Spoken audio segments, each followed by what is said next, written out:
말씀 씨앗을 심어요. 사랑하는 친구들, 말씀 씨앗 시간이에요. 오늘 말씀은 열왕기상 13장부터 15장까지 말씀이에요. 다 함께 말씀 씨앗 심을게요. 열왕기상 13장. 여호와께서 하나님의 사람에게 명령하여 유다를 떠나 베델로 가게 하셨습니다. 그가 이르렀을 때에 여로보암은 제단 곁에 서서 제물을 바치고 있었습니다. 하나님의 사람이 그 제단을 향하여 여호와의 말씀으로 외쳤습니다. 제단아, 제단아, 여호와께서 너에게 이렇게 말씀하셨다. 다윗의 집안에 요시아라는 아들이 태어날 것이다. 그는 내 위에서 제사를 드리고 있는 산당의 제사장들을 내 위에 제물로 바칠 것이며 인간의 뼈를 내 위에서 태울 것이다.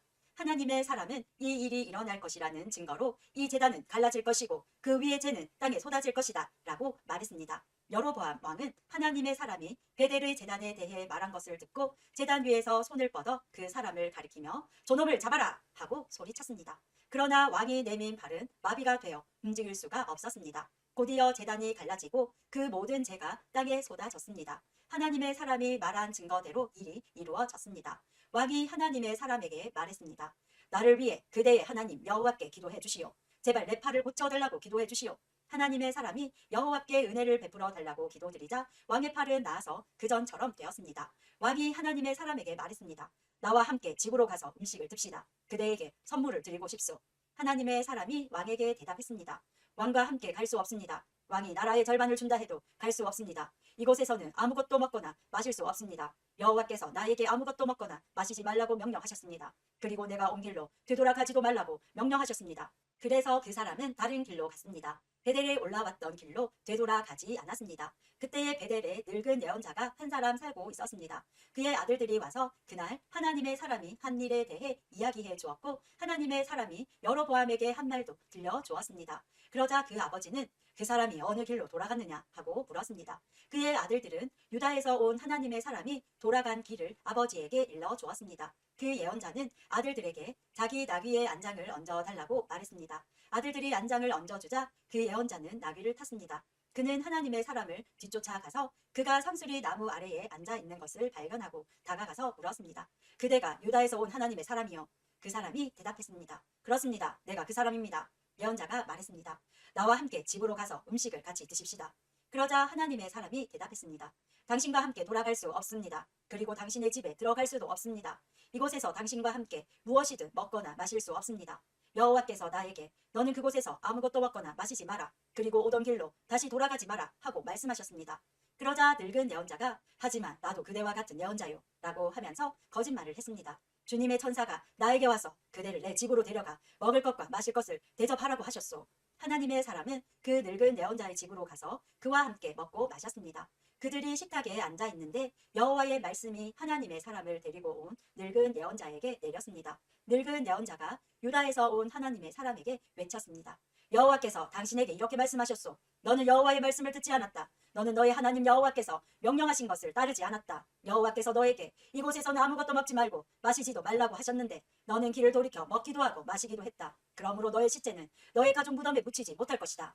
하나님의 사람이 먹고 마시기를 마치자 늙은 예언자는 그의 나귀에 안장을 채워 주었습니다. 그 사람이 집으로 돌아가고 있는데 사자 한 마리가 나타나 그를 물어 죽였습니다. 그의 시체는 길에 버려졌으며 나귀와 사자가 시체 곁에 서 있었습니다. 마침 그때 어떤 사람들이 그 길을 가고 있었는데 그들은 시체 옆에 사자가 서 있는 것을 보았습니다. 그래서 그들은 늙은 예언자가 살고 있는 성으로 가서 그 사실을 알려주었습니다. 하나님의 사람을 자기 집으로 데려왔던 늙은 예언자도 그 소식을 듣고 말했습니다. 그 사람은 여호와의 명령을 따르지 않았던 하나님의 사람이다. 그래서 여호와께서 전에 말씀하신 대로 사자를 보내어 그 사람을 죽이신 것이다. 늙은 예언자가 자기 아들들에게 말했습니다. 나귀에 안장을 채워라. 아들들은 말씀대로 했습니다. 늙은 예언자는 밖으로 나가서 길에 버려져 있는 그 사람의 시체를 찾아냈습니다. 그 곁에는 나귀와 사자가 서 있었습니다. 사자는 그 시체를 먹지 않았을 뿐더러 나귀도 해치지 않았습니다.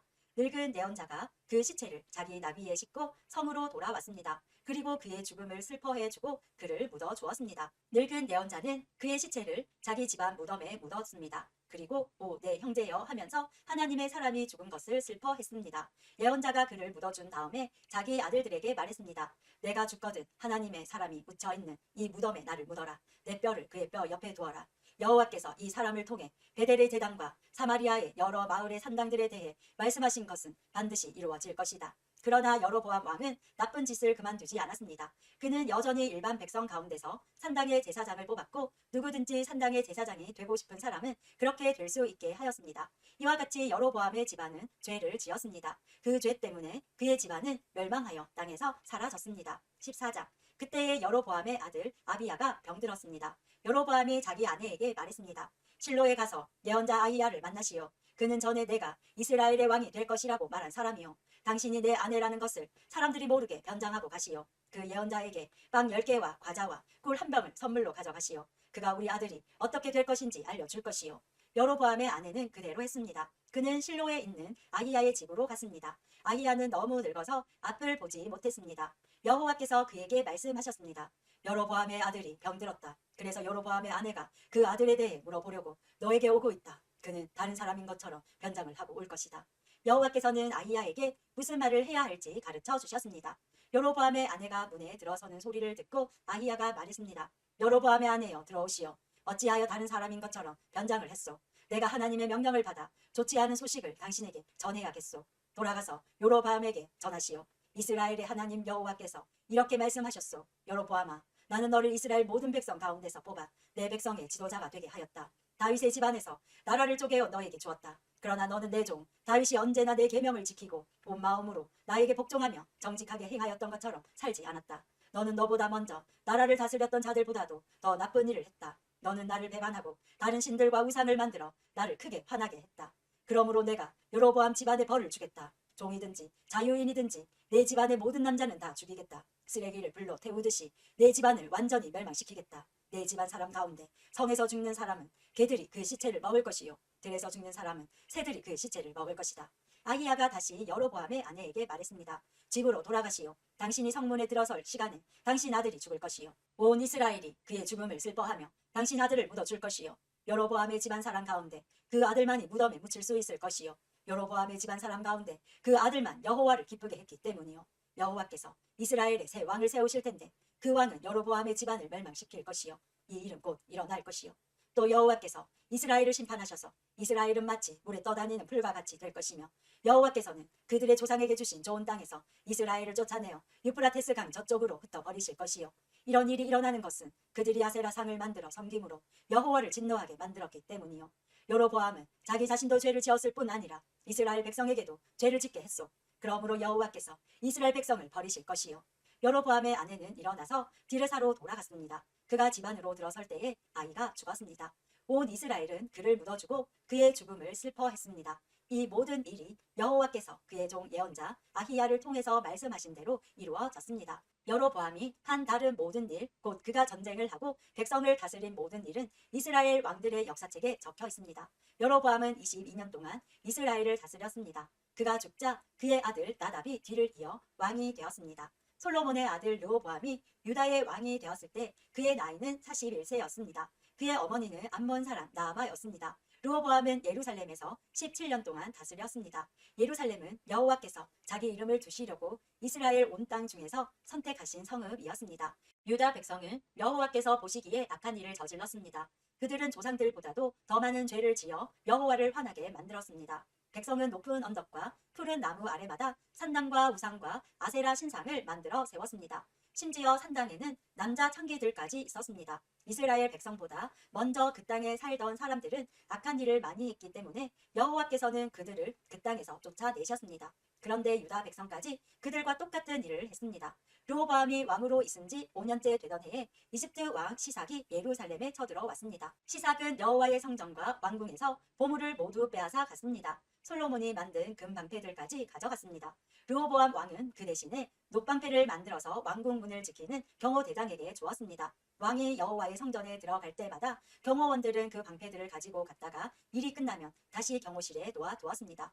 르호보암 왕이 한 다른 모든 일은 유다 왕들의 역사책에 적혀 있습니다. 르호보암과 여로보암은 살아있는 동안 늘 서로 전쟁을 했습니다.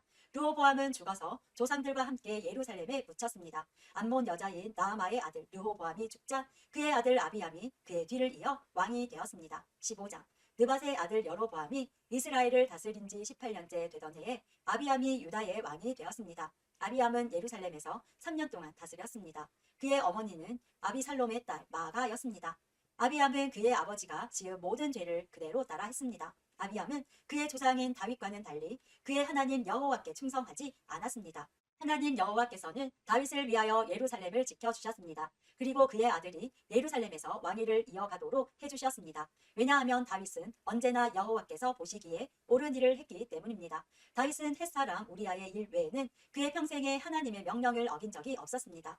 르호보암과 여로보암 사이에는 사는 날 동안 계속 전쟁이 있었습니다. 아비암이 다스리는 동안에도 아비암과 여로보암 사이에 전쟁이 있었습니다. 아비암이 한 모든 일은 유다 왕들의 역사책에 적혀 있습니다. 아비암은 죽어 예루살렘에 묻혔습니다. 아비암의 아들 아사가 뒤를 이어 왕이 되었습니다. 여로보암이 이스라엘의 왕으로 있은 지 20년째 되는 해에 아사가 유다의 왕이 되었습니다. 아사는 41년 동안 예루살렘을 다스렸습니다. 그의 할머니는 아비살롬의 딸 마아가입니다. 아사는 그의 조상 다윗처럼 여호와께서 보시기에 올바르게 살았습니다. 그는 남자 창기들을 그 땅에서 쫓아버리고 그의 조상들이 만든 온갖 우상을 없애버렸습니다. 그의 할머니 마아가는 더러운 아세라 우상을 만들어 가지고 있었는데 아사는 그것 때문에 마아가를 왕비의 자리에서 쫓아냈습니다. 그리고 그 우상을 부숴 기드론 골짜기에서 태웠습니다. 아사는 평생토록 여호와께 충성했습니다. 그러나 그는 산당만은 없애지 않았습니다. 아사는 그의 아버지가 준비한 거룩한 물건인 성물과 자신이 준비한 성물을 여호와의 성전에 바쳤습니다. 그것은 금과 은과 그 밖의 물건들이었습니다. 아사와 이스라엘 왕 바아사 사이에는 늘 전쟁이 있었습니다. 바아사는 유다를 공격하기 위해서 올라왔습니다. 그는 어느 누구도 유다로 들어가지 못하게 하고 또 유다에서 나오지 못하게 하려고 했습니다. 그래서 그는 라마성을 굳건하게 쌓았습니다. 아사는 여호와의 성전과 자기 왕궁의 보물 가운데 남아있는 금과 은을 다 모아 신하들에게 주었습니다. 그리고 그들을 아람 왕 벤하닷에게 보냈습니다. 벤하닷은 다브림몬의 아들이고 다브림몬은 헤시온의 아들입니다. 벤하닷은 다마스커스 성에서 다스리고 있었습니다. 그들이 아사의 말을 벤하닷에게 전했습니다. 내 아버지와 그대의 아버지는 평화 조약을 맺었습니다. 그대에게 금과 은을 선물로 보냅니다. 이스라엘 왕 바아사와 맺은 조약을 끊고 그가 내 땅에서 떠나게 해 주십시오. 베나닷은 아사왕의 말을 들어주었습니다. 그래서 그는 자기 군대를 보내어 이스라엘 마을들을 공격하게 했습니다. 그는 이온과 단, 아벨 벳마아가와 긴넬의 전 지역과 납달리 지역을 침입했습니다. 바아사가 그 소식을 듣고는 라마성 쌓는 일을 멈추고 디르사로 돌아갔습니다. 아사는 유다의 모든 백성에게 명령을 내려 한 사람도 빠짐없이 바아사가 라마성을 쌓을 때 쓰던 돌과 나무를 나르게 했습니다. 아사는 그것으로 베냐민 땅에 있는 게바와 미스바 성을 건축하였습니다. 아사가 한 다른 모든 일, 곧 그가 전쟁에서 승리한 일과 그가 성들을 건축한 것에 대한 이야기는 유다 왕들의 역사책에 적혀 있습니다. 아사는 늙어서 발에 병이 났습니다. 아사가 죽어 조상들과 함께 그의 조상 다윗의 성에 묻혔습니다. 아사의 아들 여호사밧이 뒤를 이어 왕이 되었습니다. 아사가 유다의 왕으로 있은 지 2년째 되던 해에 여로보암의 아들 나답이 이스라엘의 왕이 되었습니다. 나답은 2년 동안 이스라엘을 다스렸습니다. 나답은 여호와께서 보시기에 악한 왕이었습니다. 전에 여로보암이 이스라엘 백성에게 죄를 짓게 했는데 나답 역시 여로보암이 지은 모든 죄를 그대로 따라 했습니다. 이사갈 지파 사람 아이야의 아들 바아사가 나답을 배반했습니다. 나답과 온 이스라엘이 블레셋 사람의 마을인 기브돈을 공격하고 있을 때 바아사는 그곳에서 나답을 죽였습니다. 아사가 유다의 왕으로 있은 지 3년째 되던 해에 바아사가 나답을 죽이고 그의 뒤를 이어 이스라엘의 왕이 되었습니다. 바아사는 왕이 되자마자 여로보암의 집안 사람들을 한 사람도 남김없이 다 죽였습니다. 그리하여 여호와께서 그의 종 실로 사람 아이야를 통해서 하실 말씀을 그대로 이루셨습니다. 그런 일이 일어난 것은 여로보암 왕이 많은 죄를 지었기 때문입니다. 뿐만 아니라 그는 이스라엘 백성들까지도 죄를 짓게 하여 여호와를 노하게 하였습니다. 나답이 한 다른 모든 일은 이스라엘 왕들의 역사책에 적혀 있습니다. 유다 왕 아사와 이스라엘 왕 바아사 사이에 전쟁이 끊이지 않았습니다. 아사가 유다의 왕이 된 지 3년째 되는 해에 아히야의 아들 바아사가 이스라엘의 왕이 되었습니다. 바아사는 24년 동안 디르사에서 다스렸습니다. 그러나 바아사는 여호와께서 보시기에 악하게 살았습니다. 전에 여로보암이 이스라엘 백성에게 죄를 짓게 했는데 바아사도 여로보암이 지은 모든 죄를 그대로 따라 했습니다. 오늘도 말씀 씨앗 모두 잘 심었어요. 우리 내일 또 만나요.